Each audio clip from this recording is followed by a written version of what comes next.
Assalamualaikum warahmatullahi wabarakatuh. Kali ini masuk servisan Realme Narzo 30i. HP ini masuk dalam kondisi LCD-nya seperti ini ya teman-teman. LCD-nya sudah bergaris.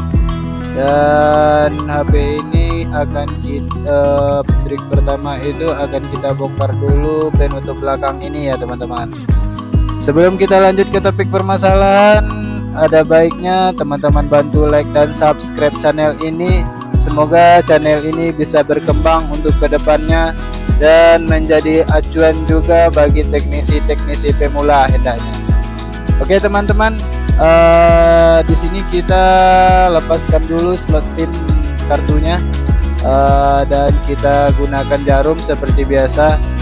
Dan teman-teman simpan slot SIM-nya di tempat yang aman dan agar tidak tercecer juga kartu SIM card-nya serta slot SIM dan baut-bautnya nanti tidak tercecer ya teman-teman. Untuk di sini teman-teman bisa bongkar menggunakan kuku karena kuku kami sudah hancur juga. Itu efek dari bongkar backdoor penutup belakang ya teman-teman. Jadi kami gunakan relief saja untuk pembongkarannya. Untuk menggunakan relief ini teman-teman lakukan secara hati-hati agar tidak merusak bagian rem tulangnya. Jadi teman-teman lakukan secara pelan-pelan, cari celahnya, jangan sampai dipaksa. Jika menggunakan relief ini dipaksa itu akan merusak bagian-bagian rem tulang ini ya teman-teman. Di sini setelah ada celah seperti ini, teman-teman gunakan jari telunjuk untuk menekan bagian fingerprint ini agar fingerprintnya terlepas dan tertahan juga. Jadi teman-teman tekan dan tahan bagian fingerprint, terus tarik pelan-pelan. Karena di sini kondisi HP-nya masuk air, dan masih ada sisa-sisa airnya di bagian subbor bawah ini. Jadi kami bongkar dulu ya teman-teman. Kami lihat dulu kondisinya seperti apa. Jika banyak airnya kita bersihkan. Nah di sini HP-nya dan sesuai dikatakan user juga. Sebelumnya HP ini karena masuk air jadi LCD-nya ngeblank dan rusak juga LCD-nya. Di sini kita bersihkan serta kita lihat kondisi papan chargernya apakah bermasalah atau ada korosi. Jika ada korosi teman-teman bisa bersihkan korosinya. Teman-teman bersihkan menggunakan thinner serta kuas ya teman-teman. Dan di sini kami lihat kondisinya. Untuk konektor chargernya itu sudah korosi, jadi kami gunakan kuas serta thinner untuk pembersihannya, dan sekalian di bagian-bagian lain ini kami bersihkan juga. Mudah-mudahan tidak bermasalah juga nanti saat pengecasan ya teman-teman. Dan jangan lupa untuk soket dari papan charger ini teman-teman bersihkan juga. Setelah terasa bersih teman-teman pasang lagi kabel antenanya serta teman-teman rapikan posisinya seperti semula. Ini masuk airnya tidak terlalu parah, hanya ada sedikit air dan itu pun hanya terletak di bagian casing penutup belakang ini yang berair. Tapi untuk di bagian papan charger itu masih aman, tidak ada air juga, sisa-sisanya masih sudah bersih. Jadi di sini kami lakukan pembersihan juga di bagian speaker ini. Dan setelah serasa aman dan bersih kita pasang lagi penutup dari papan charger ini ya teman-teman. Dan kita rapikan lagi posisinya seperti semula. Kita pasang skrunya lagi ya teman-teman. Untuk pergantian LCD teman-teman tidak usah bongkar yang ini di penutup belakang ini ya teman-teman, karena LCD ini satu. Dan untuk Realme Narzo ini, Narzo 30 ini serta Narzo 30i itu LCD-nya sama dengan Oppo A15 kalau nggak salah. Jadi persamaan LCD Oppo A15 itu banyak. Ada Realme Narzo, ada Realme dan seri-seri lainnya. Jadi karena stok kami biasanya main stok untuk Oppo A15, kita akan gunakan LCD tersebut ya teman-teman. Dan untuk pembongkaran Realme Narzo ini juga tidak terlalu susah. Dan di sini kita melakukan pembongkaran penutup belakang itu Realme Narzo ini tidak terlalu susah ya teman-teman, karena tidak ada lem juga dan tidak pakai penutup yang seperti seri-seri baru. Dan di sini masih menggunakan backdoor lama ya teman-teman. Jadi tidak ada lem di bagian belakang. Tinggal kita bongkar saja lagi. Dan di sini sebelum kita pasang, kita lakukan pengetesan dulu ya teman-teman. Seperti biasa, kita uji dulu LCD yang baru ini. Kita uji touchscreen-nya berfungsi dengan normal, dan kita lihat juga layarnya apakah jernih atau ada masalah seperti garis-garis seperti itu. Jika ada kendala, tinggal kita ganti dan kita pulangkan ke toko spare part-nya. Dan ini teman-teman bisa tes touchscreen-nya nanti. Sambil kita tunggu HP ini booting, kita akan lakukan pengujian dari LCD ini di bagian sentuhannya ya teman-teman. Nah, dan di sini kami sudah minta juga kunci layarnya sama user, jadi akan lebih gampang ketika kita tahu kunci layarnya. Kita bisa tes bagian aplikasi dan kita bisa tes juga di bagian keyboard. Dan di bagian telepon ini kita tes, kita ketikkan sebenarnya tombol-tombolnya ini apakah berfungsi atau tidak, dan ini berfungsi ya teman-teman. Dan saya rasa ini tidak ada kendala untuk sentuhannya, dan di bagian LCD juga tidak ada masalah. Kita akan lanjut untuk pemasangan. Di sini kita lepaskan dulu songket dari baterai serta semua songket ini kita lepaskan dulu, dan ada baiknya kita lepaskan juga bagian dari mesin ini ya teman-teman. Teman-teman lepaskan bagian mesin ini agar lebih aman dan mudah juga kerja kita. Dan untuk pelepasan di bagian baterai ini teman-teman bisa tarik seperti yang kami lakukan ini, dan lakukan penahanan dengan menggunakan jempol kiri, serta kita tarik menggunakan jempol kanan dan telunjuk, dan tariklah bagian yang biru ini ya teman-teman. Karena dalam kondisi seperti ini HP ini belum pernah ganti LCD juga, jadi untuk pembongkaran baterai ini agak susah. Kita lakukan secara pelan-pelan ya teman-teman, jangan dipaksa. Jika dipaksa itu akan menyebabkan putus di bagian celah untuk pelepasan baterai ini. Kita tarik dan kita tunggu sampai ada celah baterai ini terlepas, dan seperti ini sudah hampir terlepas.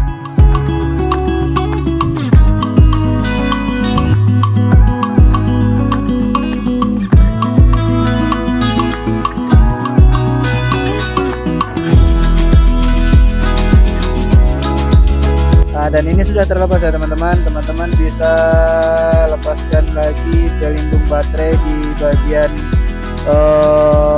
ini. Teman-teman tarik sedikit agar fleksibel LCD ini tidak nyangkut juga saat kita lepaskan. Dan ini sudah terlepas juga LCD-nya. Karena lem LCD ori, dan kebanyakan LCD yang sekarang itu HP baru itu biasanya terkendala dengan lemnya sering lepas ya teman-teman. Biasanya ini disebabkan oleh HP yang terlalu panas, dan sering juga pengecasan sambil dimain itu menyebabkan HP kita panas, sehingga lem dari LCD itu terlepas. Dan di sini kita gunakan obeng yang runcing ya teman-teman.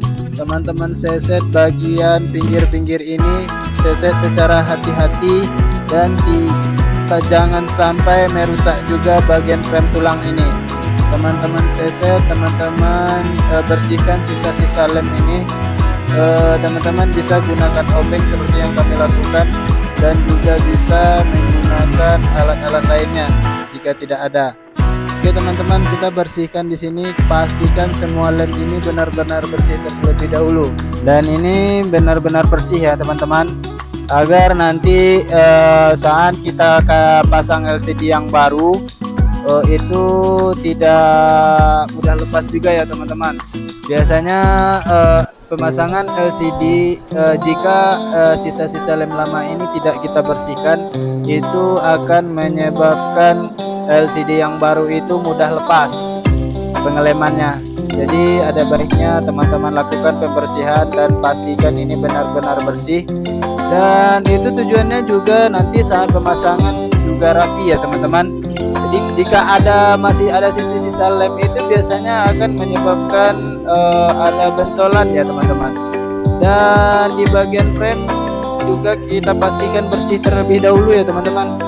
Tidak ada juga LCD yang menjarum karena ada bentolan di bagian belakang frame saat kita pasang tidak kita bersihkan, itu biasanya menyebabkan menjarum ya teman-teman. Jadi di sini kami lakukan pembersihan dan kami lakukan pembersihan sampai frame tulang ini benar-benar bersih dan tidak ada gangguan serta tidak ada sisa-sisa lem lama ini. Dan user pun aman, LCD ini bisa pengelemannya pun akan tahan lama. Jadi ada baiknya kita lakukan pembersihan sisa-sisa lem LCD lama ini. Dan saat pemasangan teman-teman pastikan juga di bagian penutup belakang itu tidak ada pasir ya teman-teman, atau sisa-sisa lem yang menumpuk. Dan teman-teman pastikan juga ini ya teman-teman, bagian pelindung speaker ini benar-benar teman-teman pasangkan dan teman-teman rapikan juga.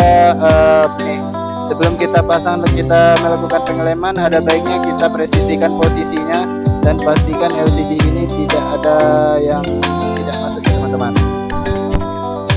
Sambil kita coba, kita paskan posisinya dan presisikan dan lihat apakah ada kendala saat pemasangan atau tidak. Jika tidak ada kendala, bisa langsung kita bongkar ya teman-teman, karena ini sudah tidak ada kendala juga. Jadi langsung kami bongkar LCD-nya serta kami lepaskan dulu pelindung LCD serta lem dari LCD ini kami lepaskan serta kami presisikan posisi fleksibel ini ya teman-teman.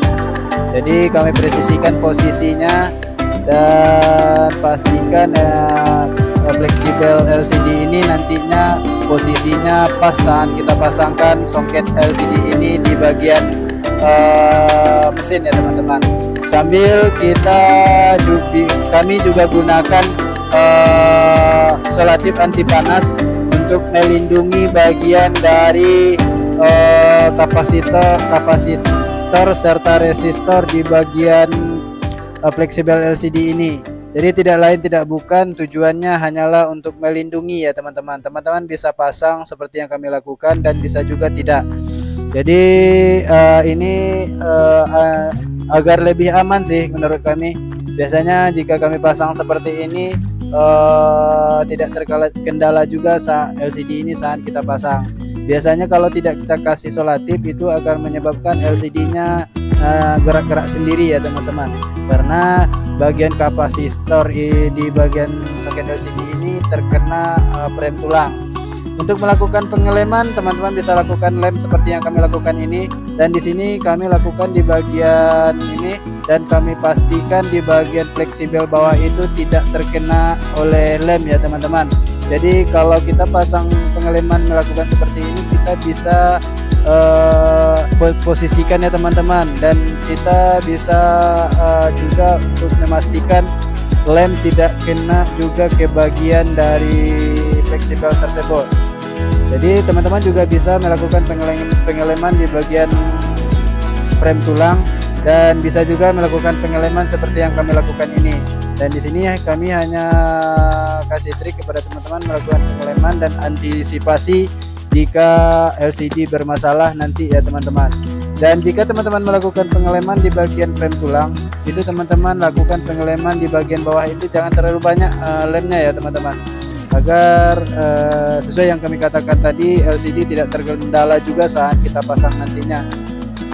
Dan ini di bagian pelindung konektor charger kami lupa tadi pasangnya, sehingga kami bongkar lagi penutup papan charger ini dan kami pasang lagi karet pelindungnya ya teman-teman. Jadi kami lepaskan lagi, terpaksa kami lepaskan lagi dan kami pasang karet pelindung dari konektor charger ini. dan kami rapikan posisinya dan kami pasang lagi seperti semula. Dan ini masih kami pasang ya teman-teman. Dan teman-teman jadi intinya itu ketika kita ganti LCD ada baiknya kita lakukan pengecekan di bagian lain ya teman-teman. Sesuai dengan di awal tadi kami lihat ada air di bagian penutup belakang HP ini, jadi kami lakukan pembersihan di bagian papan charger. Setelah itu teman-teman bisa lakukan pemasangan dari baterai ini dan presisikan posisi baterainya serta pasang songketnya ya teman-teman. Baik itu songket dari songket dari fleksibel, songket dari kabel antena serta songket baterai dan songket LCD dan juga songket dari papan charger tersebut. Dan setelah itu kita pasang lagi pinjar pinnya dan bisa kita lakukan pengaretan ya teman-teman.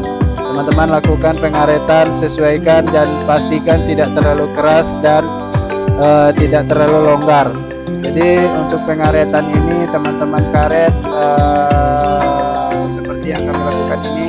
Jika karetnya terlalu keras, teman-teman bisa tarik dulu agar karetnya melunak terlebih dahulu. Jadi tidak merusak juga LCD-nya ya teman-teman. Jika karet ini terlalu keras, itu biasanya menyebabkan LCD kadang-kadang memblur ya teman-teman, karena terlalu keras pengaretannya. Setelah kita lakukan pengaretan dan kita pasang lagi semua skrupnya dan pastikan semua skrup ini terpasang dengan benar dan rapi ya teman-teman. Setelah teman-teman karet ini, teman-teman bisa tunggu sampai lemnya kering terlebih dahulu. Dan kami biasanya menunggu beberapa jam agar kering. Jika ditunggu usernya, bisa kami karet dulu dan kami kasih langsung di HP-nya ke user. Dengan catatan si user tidak boleh dulu bongkar dan lepaskan karet gelangnya ini. Dan teman-teman bisa juga jika user tidak terlalu terburu-buru, dan itu biasanya kami akan diamkan beberapa jam agar lem ini benar-benar kering. Setelah lem mengering, teman-teman bisa lepaskan karet ini dan pasang lagi penutup belakang. Dan pastikan penutup belakang itu posisinya presisi. Dan tidak lupa juga teman-teman lakukan pengetesan LCD ini dan hidupkan HP-nya apakah layarnya sudah berfungsi normal atau tidak. Jadi teman-teman tes dulu sebelum kasih ke user, dan juga pastikan touchscreen-nya benar-benar berfungsi terlebih dahulu. Jika sudah berfungsi semua, bisa teman-teman kasih ke usernya. Teman-teman bisa tunggu lem ini sampai kering ya teman-teman. Dan setelah pasti lemnya mengering, barulah kita lepaskan karet gelang ini dan kita rapikan serta kita bersihkan sisa-sisa lem yang meluber ini. Dan ini langsung aja kami lakukan pemasangan penutup belakang agar teman-teman bisa juga perhatikan saat pemasangan. Yang pasti itu di bagian kabel antena, pastikan dulu dia sudah di tempatnya ya teman-teman. Dan setelah terpasang dengan rapi, barulah kita pasang penutup belakangnya. Dan ini kami melakukan pembersihan di bagian sisa-sisa lem. Teman-teman bisa lakukan pembersihan menggunakan jari seperti yang kami lakukan ini, dan juga bisa dengan cara digosok-gosok ya teman-teman. Dan itulah sedikit trik cara pemasangan LCD dari kami. Semoga bermanfaat untuk para teknisi pemula dan para penonton semua serta para subscriber kami. Dan mudah-mudahan bermanfaat dan menjadi acuan untuk kedepannya channel kami ini. Teman-teman bantu like dan subscribe, dan teman-teman tinggalkan komentar yang bersifat mendukung. Mungkin sampai di sini dulu video singkat kami, dan berjumpa lagi di video selanjutnya. Dan kami sudahi dengan wabillahi taufiq wal hidayah. Assalamualaikum warahmatullahi wabarakatuh. Sampai jumpa di video selanjutnya.